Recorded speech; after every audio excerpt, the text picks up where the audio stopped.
Market లో invest చేసి మీ డబ్బులు డబుల్ చేసుకోవాలనుకుంటున్నారా? సుందరరామిరెడ్డి గారి లైవ్ సెమినార్ కి అటెండ్ అవ్వండి.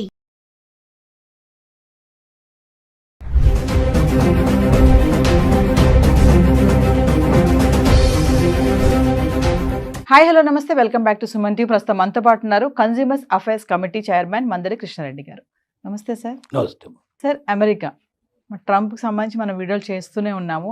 మరి కొత్తగా అమెరికాలో ఉన్నటువంటి భారతీయ విద్యార్థులను భయపెడుతున్నటువంటి కొత్త బిల్, ఓపీటీ బిల్, అది రద్దు చేసేసాడు. మరి ఏంటి సార్, దానివల్ల మన వాళ్ళకి వచ్చేటటువంటి నష్టాలు ఏంటి? అంటే ఎవరైనా ఇతర దేశస్తులు అమెరికా వెళ్ళి చదువుకునే స్టూడెంట్స్ కానీ, లేక ఏదైనా రీసెర్చ్ స్కాలర్స్ కానీ, ఎడ్యుకేషన్ సంబంధించినటువంటి లైన్లో ఉన్న వాళ్ళకి ఎక్కువ భాగం అమెరికాలో ఒక విధానం కొనసాగుతోంది.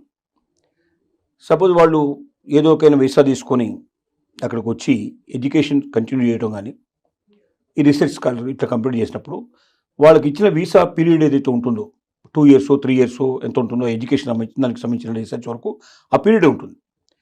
ఆ పీరియడ్ తర్వాత కూడా 1 సంవత్సరం నుంచి 3 సంవత్సరాల దాకా వాళ్ళు అక్కడే ఉండి జాబ్స్ చేసుకుంటూ ఇంకా ఫర్దర్గా ఆ రీసెర్చ్ లోపల ఇంకా ముందుకెళ్ళడానికి కానీ, ఎడ్యుకేషన్లో ముందుకెళ్ళడం కానీ, లేదా జాబ్ ఏదైనా చూసుకోవడానికి పాసిబిలిటీ కానీ దానికి తగినట్టుగా ఒక అవకాశం గతంలో ఉండేది. Minimum 1 year, maximum 3 years possibility కల్పించేవాళ్ళు. ఈ పీరియడ్లో వాళ్ళకి ఏంటంటే వీసా ఉన్నట్టే లెక్క, అంటే వీసా ఎక్స్టెండ్ చేసినట్టు లెక్క. ఒక రకంగా ఓపీటీ అంటే ఇక్కడ వాళ్ళకి వీసా ఎక్స్టెండ్ చేయడం ఒకటేను, వాళ్ళు పని చూసుకోవడానికి ఒక అవకాశం ఉండేది. అయితే ఇది ఎక్కువ ఏంటంటే యూనివర్సిటీలో మాత్రమే ఈ పని చూసుకోవాలనేది, క్యాంపస్లో ఉండాలి.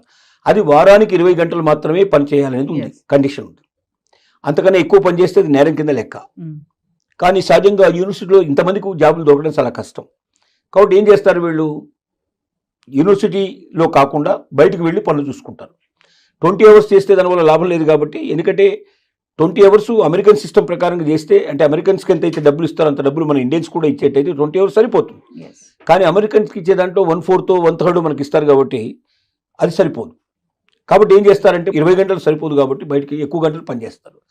ఈ ఎక్కువ గంటలు పనిచేయడం అనేది నేరానికి సంబంధించిన విషయం. అంటే అమెరికన్స్కు ఉద్యోగాలు దొరకకుండా బయట నుంచి వచ్చిన వాళ్ళు ఆ ఉద్యోగాలు ఆక్యుపై చేసుకొని తక్కువ రేట్లకు పనిచేయడం వల్ల అమెరికన్స్ రావాల్సిన జాబ్స్ రావట్లేదు, అమెరికన్ రావాల్సినంత జీతం రావడం లేదనేది అక్కడ ట్రంప్ యొక్క వివాదం. ట్రంప్ ఓపీటీ రద్దు చేయడంలో ముఖ్యమైన కారణం అది. ఇప్పుడు దీనివల్ల ఏమైందంటే లక్షల మంది విద్యార్థులు నష్టపోయే పరిస్థితి ఏర్పడింది. అంటే వాళ్ళకి చదువు అయిపోగానే ఇక వాళ్ళు వెంటనే మూటముళ్ళు సర్దుకొని వచ్చేసేయాలి, వెనక్కి రావాలి. ఏమాత్రం అక్కడ ఉండడానికి వీలు లేదు. గతంలో అయితే ఓపీటీ ఉండడం వల్ల మినిమం 1 year నుంచి 3 years దాకా వాళ్ళు షెల్టర్ ఉండేది.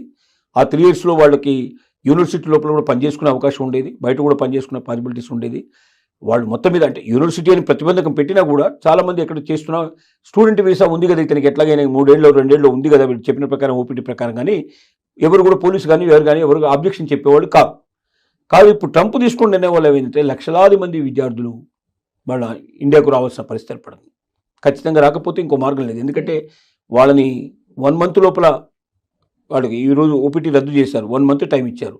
30 రోజుల లోపల వాళ్ళు ఎట్టి పరిస్థితులు ఇండియాకు తిరిగి రాకపోతే వాళ్ళ మీద కేసులు ఫైల్ చేసే అవకాశం ఉంది, వాళ్ళ జైలు పంపించే అవకాశం ఉంది, వాళ్ళ మీద రకరకాల యాక్షన్స్ తీసుకునే అవకాశం ఉంది, ముద్రేసేస్తారు. స్టూడెంట్స్నే కాకుండా సార్, అక్కడ ఉన్నటువంటి యూనివర్సిటీస్ కూడా ఈ బిల్లుతో భయపడుతున్నాయి అంటే ఏం చెప్తారు సార్?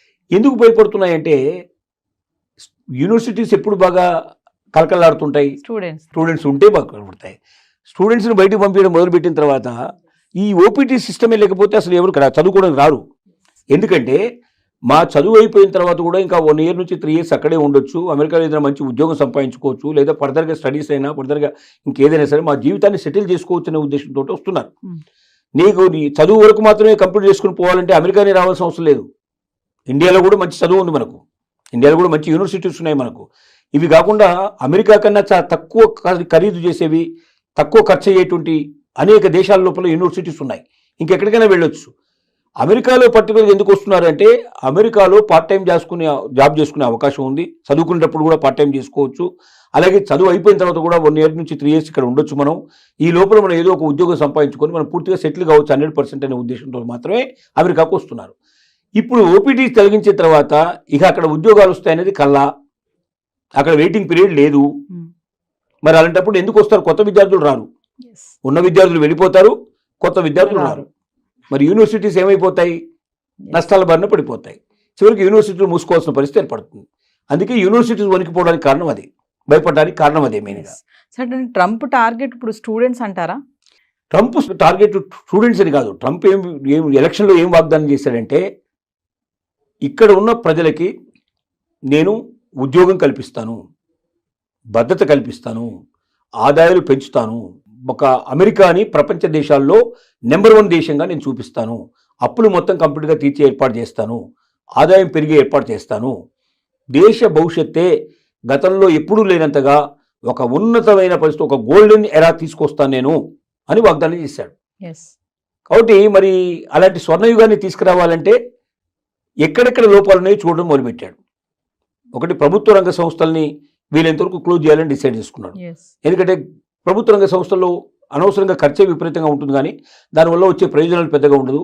ఎందుకంటే అమెరికాలో ఏంటంటే అన్ని రాష్ట్రాలు ఇండిపెండెంట్గా ఏ రాష్ట్రానికి ఆ రాష్ట్రమే స్వతంత్ర ప్రతిపత్తి కలిగినటువంటివి. కాబట్టి ఏ రాష్ట్రానికి ఆ రాష్ట్రం బతకగలిగే అవకాశం ఉన్నప్పుడు సెంట్రల్ నుంచి పెద్దగా వాళ్ళకి సపోర్ట్ ఇవ్వాల్సిన అవసరం లేదు. డబ్బు రూపంలో ఏదైనా ఇవ్వాల్సి ఉంటే డైరెక్ట్గా ఇచ్చేయడానికి పాసిబిలిటీ ఉంది. దానికోసం డిపార్ట్మెంట్ పెట్టి వేల మందిని పోషించి వాళ్ళకు అనవసరంగా శాలరీస్ ఇచ్చి ఇవన్నీ చేయాల్సిన అవసరం లేదనే నిర్ణయానికి వచ్చి వీలైనంత వరకు ఉద్యోగాన్ని తొలగించడం ప్రారంభించాడు. రెండోది ఏం చేశాడు, బయట నుంచి వచ్చిన వాళ్ళు, వలస వచ్చిన వాళ్ళు ఇక్కడ ఏం చేస్తున్నారంటే అందరు టెస్ట్ వేసుకొని కూర్చుంటున్నారు. వాళ్ళు ఇక్కడ ఇతరుల ఏంటి ఈ అమెరికా మీద వ్యతిరేకంగా కూడా కొంత వ్యతిరేకత కూడా కూడగట్టేందుకు వాళ్ళు తోడ్పడుతున్నారు. తర్వాత ఇక్కడ ఉన్న ఉద్యోగాలు తన్నుకుపోతున్నారు. ఇక్కడ వాళ్ళకు ఉద్యోగాలు ఇవ్వటం లేదు. ఇక్కడ వాళ్ళకి అద్దెకు ఇల్లు దొరకడం కష్టం ఉంది. ఇక్కడ వాళ్ళకి అవకాశాలు తక్కువైపోతున్నాయి.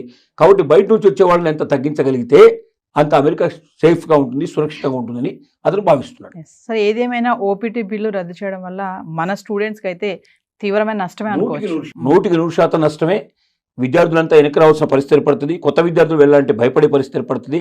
ఇక అమెరికా చదువులకి కొంతకాలం స్వస్తి పలకాల్సిన పరిస్థితి ఏర్పడుతుంది. అసలు వాస్తవంగా ఎవరిచ్చినా సలహా ఇది ఇస్తారు. ఎందుకంటే ఏ క్షణంలో ఏం జరుగుతుందో తెలియని దేశంలో వెళ్ళి దేశంగాని దేశం లోపల అక్కడ ఉండి అక్కడ ఒకవేళ ఉండాలనుకుంటే ఒక నెలకి ₹1,00,000 ఖచ్చితంగా కావాలి. ఒక నెలకి ₹1,00,000 కావాలి. అంటే తల్లిదండ్రులు పంపించాల్సిన తప్ప ఇంకో మార్గం ఏముంది? తల్లిదండ్రులు ఎంతకాలం పంపించగలుగుతారు? చదువు అయిపోయిన తర్వాత కూడా ఇంకా ₹1,00,000 నెలకు చొప్పున సంవత్సరానికి 12 లక్షలు 10 లక్షలు ఖర్చు పెట్టాలంటే ఎంతమందికి అవకాశం ఉంటుంది అది? కాబట్టి చాలా మంది పోరు. 100కి 90 మంది 95 మంది వెనక్కి వచ్చేస్తారు. ఒక 5% పీపుల్ 10% పీపుల్ మేబీ డబ్బు బాగా ఉన్నవాళ్ళు పంపించుకునే పాసిబిలిటీస్ ఏర్పడతాయి. Thank you sir.